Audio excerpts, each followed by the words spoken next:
Hey guys, thanks for tuning in. Today I'm going to be talking about 5 products that are really hyped up on social media, but these are also 5 products that I personally think are totally worth the hype. Now, with the industry bringing in new products all the time, like almost every day there are new products that are getting released. With all that happening, people's favorites change all the time. But there are certain products that are like people's cult favorite, and when you know a product is used all the time, especially in this age and day where there are so many products, then it has to be their absolute favorite. So these are the 5 products that I've used religiously for like a couple years. Even though I have like a lot of products in like certain category, these are the products that I reach out for all the time, and that speaks for itself. So if you want to know 5 of my cult favorites, then keep on watching. I'm going to start with my favorite lip product, and I feel like this is a product that I've used over and over again, even though I have like so many lipsticks, and I tend to buy lip products the most, and I try to rotate through the lip products more often, but this is a product that I reach for all the time, and I'm pretty sure if you've been following me for a while, you know this is a product that I use all the time. And this one is the MAC Satin lipstick in the shade Twig.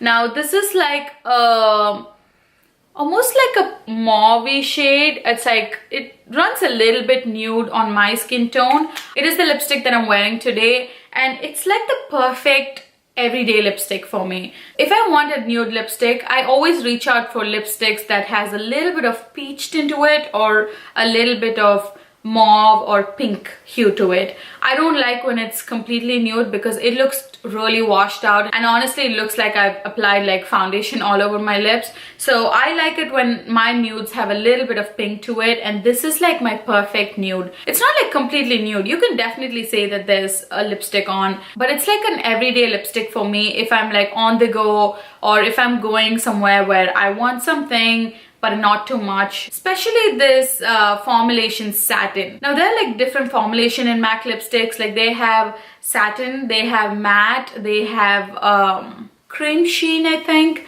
This is a formulation that has enough pigmentation in it, but it doesn't feel too drying.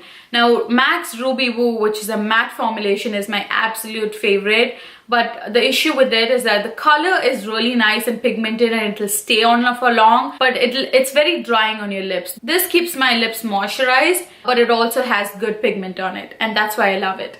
So my next favorite is a mascara, and it's the Loreal Voluminous Lash Paradise Mascara. This is become one of my favorite mascaras ever. This is very comparable to the Too Faced Better Than Sex Mascara. It kind of has like the similar packaging and similar brush and everything, and you pay about $21 to $23 for that. And this one you can get it for anywhere from honestly $5.99 to like $12 or $13 depending on where you buy it.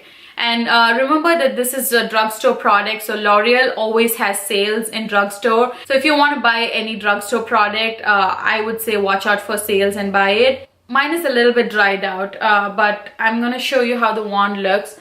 This is how the wand looks like. It's almost like a little bit narrower in the middle, and it has a lot of bristles. It gives enough volume, and it also lengthens your lashes. The only downfall of this product is that this dries out very quickly. If you use it for 3 months, you can already see that it dries out. Now you know it's dried out when it's very clumpy, and it kind of like the product is all over the wand, and you have to like remove the excess, and you have to like when you go in there, it gets a little bit more clumpy. That's when you know you have to get a fresh one. But for the price range, this is the best one, and it almost gives like a false lash effect when it's like fresh. So this is a product that I totally recommend. So the third product is a blush, and this is the Milani Luminoso blush. It's almost like a coral blush, and it's got like a little bit of gold flecks in it. People kind of compare this to like the NARS Orgasm blush, but I don't think so. I think the NARS Orgasm falls a little bit more on the pinky side. This is more on like the peachy coral side.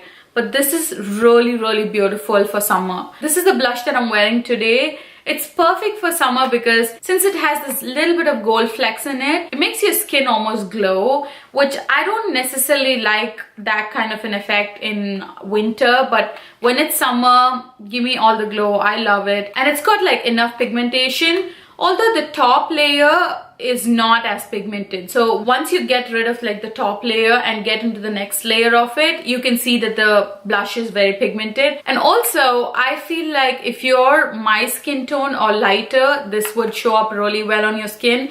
If you're deeper than my skin tone, I don't think this would show up as much. But if you're anywhere closer to my skin tone, then this is a beautiful blush for like spring, summer. But you can also use this throughout the year if you really want to. So that's one of my recommendations. The fourth product that I have is a powder product, and it's the Mercier Translucent Loose Setting Powder. This is like a setting powder that goes after your makeup. If you're wearing like concealer or foundation and you want it to last longer, then you have to set it with a powder. And the best way to do it is a translucent powder. Now this also comes in like, I think, deeper shades, but the translucent is the best.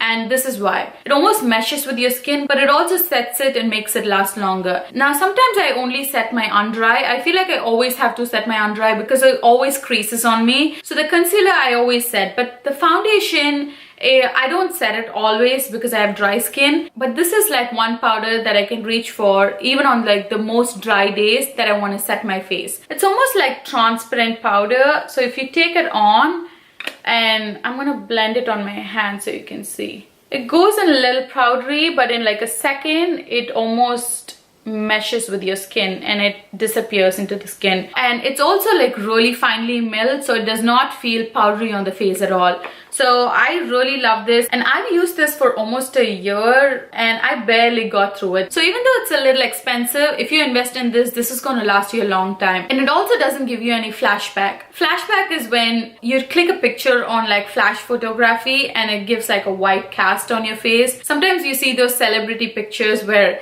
it's like white over here and like certain places, or like the whole face seems like a film of white.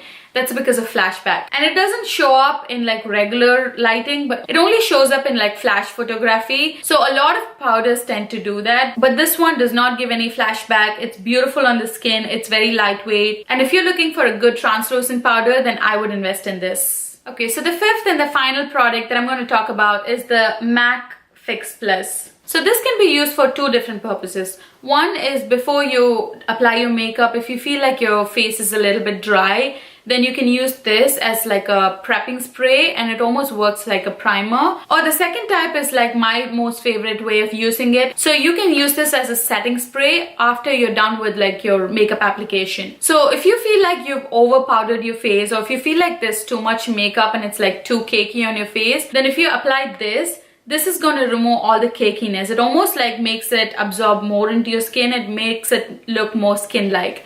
And that's why I love this. This does not make your makeup last longer. So if you want a spray to make your makeup last longer, then I would buy either the Urban Decay All Nighter or the Skindinavia setting spray. But this is just to make your makeup look flawless and less cakey. Another way of using it is if you have like an eyeshadow and if you want more intensity from your eyeshadow, then take your makeup brush, wet it with the Fix Plus, and then apply the eyeshadow using that, and that will multiply the intensity of the eyeshadow. But you might not necessarily like this if you have oily skin, because you're going to look for products that are more mattifying than something that will bring in more dewiness to your skin. So I would avoid this if you are more on the oily side. And the other drawback of this is that I feel like the sprayer is not good. Like my Cover FX illuminating setting spray, when I apply that, it almost feels like a mist and it feels like nothing. But this one, I feel like it squirts on the product. So it's not the best sprayer, but if you're on the dry side, or if you feel like every time you wear makeup, it looks heavy, then I would totally recommend this. So those are the 5 products that I think are totally hyped up on social media, but it's also totally worth the hype. What are your favorite products? I would love to know your recommendations as well. Leave them in the comment section down below. If you're new to my channel, please subscribe to my channel and give this video a thumbs up if you enjoyed this video.